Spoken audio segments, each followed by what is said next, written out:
Very happy to be here this morning. The darshan and very good darshan, and Lord Venkateshwara has been very kind to all of us. This is my fifth visit rather, on this Pallavotsava function. I pray to him to bless all of us and then all the Bhaktadis, and I know తెలుగులో ఏం ಹೇಳೋದು, ದೇಶ ಚೆನ್ನಾಗಿರಲಿ ಅಂತ, ದೇಶಂ ಬಾಗುಂದಿ ಅಂತ ಪ್ರಾರ್ಥಿಸಿದೆ. ಇಂದು ನಮ್ಮ ತಿರುಮಲಲ್ಲಿ ಶ್ರೀ ಬಾಲಾಜಿಯ ದರ್ಶನವನ್ನು ಪಡೆದ ನಂತರ ಈ ಫಲವೋತ್ಸವ ವಿಧಿಯನ್ನು ಪೂರೈಸಲಾಗಿದೆ. ನಿನ್ನೆ ಸಾಯಂಕಾಲ ಶ್ರೀವಾರಿ ಫಲವೋತ್ಸವವನ್ನು ಆಚರಿಸಲಾಯಿತು. ಇಂದು ಬೆಳಗ್ಗೆ ಸ್ವಾಮಿಯ ದರ್ಶನವನ್ನು ಪಡೆದ ನಂತರ ನಮ್ಮ ನಾಡಿನ ಸಮಸ್ತ ಜನರಿಗೆ ಒಳ್ಳೆಯ ಆರೋಗ್ಯ, ಅಭಿವೃದ್ಧಿ, ಸಮೃದ್ಧಿ, ಆನಂದವನ್ನು ದಯಪಾಲಿಸಲಿ ಎಂದು ಪ್ರಾರ್ಥನೆ ಮಾಡಿದ್ದೀವಿ. ಈ ದೇವಸ್ಥಾನಕ್ಕೂ ಅರಮನೆಗೂ ನಿಕಟವಾದಂಥ ಸಂಬಂಧ ಇದೆ. ಸುಮಾರು 400 ವರ್ಷದ ಸಂಬಂಧ. ನಮ್ಮ ಪಾರಂಪರೆ ಮತ್ತು ಇಡೀ ನಮ್ಮ ಏನು ಅರಮನೆ ಸಂಸ್ಕೃತಿ ಇದೆ ಎಲ್ಲನೂ ಸಹ ತಿರುಪತಿ ಭಾಳ ಒಂದು ದೊಡ್ಡ ಪ್ರಭಾವ ಇದೆ ಅಂತ ಹೇಳಿದರೆ ತಪ್ಪಾಗಲ್ಲ. ಈ ನಿಟ್ಟಿನಲ್ಲೂ ಸಹ ಇವತ್ತು ದರ್ಶನ ಪಡೆಯುವಂಥದ್ದು ನಿಜಕ್ಕೂ ಒಂದು ಸೌಭಾಗ್ಯ. ಮತ್ತೊಮ್ಮೆ ನಮ್ಮ ನಾಡಿನ ಸಮಸ್ತ ಜನರಿಗೆ ಒಳ್ಳೆಯದಾಗಲಿ ಅಂತ ಪ್ರಾರ್ಥನೆ ಮಾಡ್ತೀನಿ.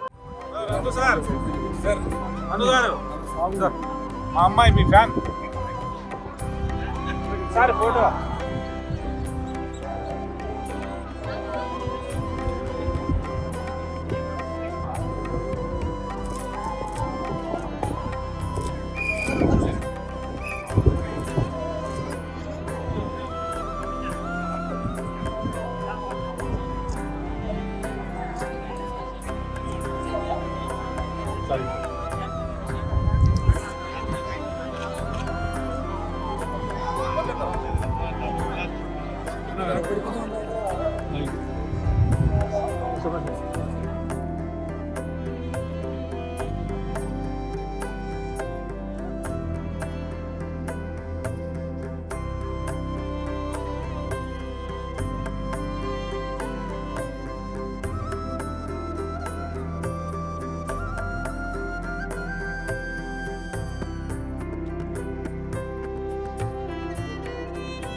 తిరుమల దర్శనానికి వచ్చాం. వెంకటేశ్వర స్వామి దర్శనానికి చాలా కాలం తర్వాత నేను ఇక్కడ రావడం జరిగింది.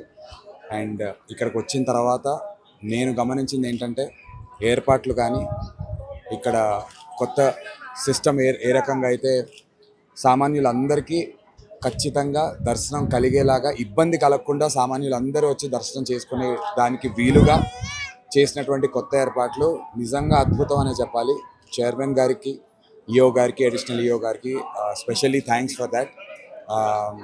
ఎటువంటి ఇంతకుముందు కంపారిజన్ అని కాదు కానీ ఎటువంటి ఎవరైనా సరే దేవుడి ముందు సామాన్యులే, అందరికీ ఒకే రకమైనటువంటి ప్రయారిటీ ఇవ్వటం, అందరికీ ఒకే రకమైనటువంటి ఈక్వల్ ఫెసిలిటీస్ కల్పించడం అలా చేస్తున్నారు. కాబట్టి చాలా చాలా సంతోషం. అండ్ నా చేతిలో చూస్తున్నారు కదా ప్రసాదాలు, అద్భుతంగా ఉన్నాయి. వచ్చినప్పుడు ఖచ్చితంగా ప్రతి ప్రసాదం తీసుకునే ప్రయత్నం చేయండి. కొంచెం రష్ ఉన్నా సరే వీలు చేసుకుని పేషెన్స్తో ఉండి అన్ని ప్రసాదాలు తీసుకునే ప్రయత్నం చేయండి. చాలా చాలా బాగుంది. వన్స్ అగైన్ మొత్తం తిరుమల దేవస్థానానికి సంబంధించి ఇంత మంచి అద్భుతమైనటువంటి ఏర్పాట్లు చేస్తున్న వారందరికీ చాలా చాలా కృతజ్ఞతలు. ఓం నమో వెంకటేశాయ. Thank you. దండోరా అని ఒక సినిమా చేస్తున్నాను, అనౌన్స్ చేశారు. నేను మన శివాజీ గారు, నా ఫాదర్ క్యారెక్టర్ చేస్తున్న శివాజీ గారు, ఆ సినిమా చేస్తున్నాను. తర్వాత నేనే ప్రొడ్యూస్ చేసినటువంటి ఒక సినిమా ఒక పెద్ద బ్యానర్లో రిలీజ్ అవబోతుంది. వాళ్ళు అనౌన్స్ చేస్తారు త్వరలో. నాకు తెలిసి ఆగస్ట్ మొదటి వారంలో అనౌన్స్ చేస్తారు, లేదంటే 2వ వారంలో అనౌన్స్ చేస్తారు. ఒక పెద్ద హీరో, ఇంకా వాళ్ళ నాన్నగారు నిర్మాత. నేను పేరు వాళ్ళు చెప్పేంత వరకు నేను చెప్పకూడదు కాబట్టి వాళ్ళు అనౌన్స్ చేస్తారు త్వరలో. అగ్లీ స్టోరీ అని ఇంకో సినిమా చేశాను. అది ఈ 3 సినిమాలు వెంటనే వరుసగా రిలీజ్ కొన్నాయి. సో దేవుడి దయ, వెంకటేశ్వర స్వామి దయ, మీ అందరి ఆశీస్సులు.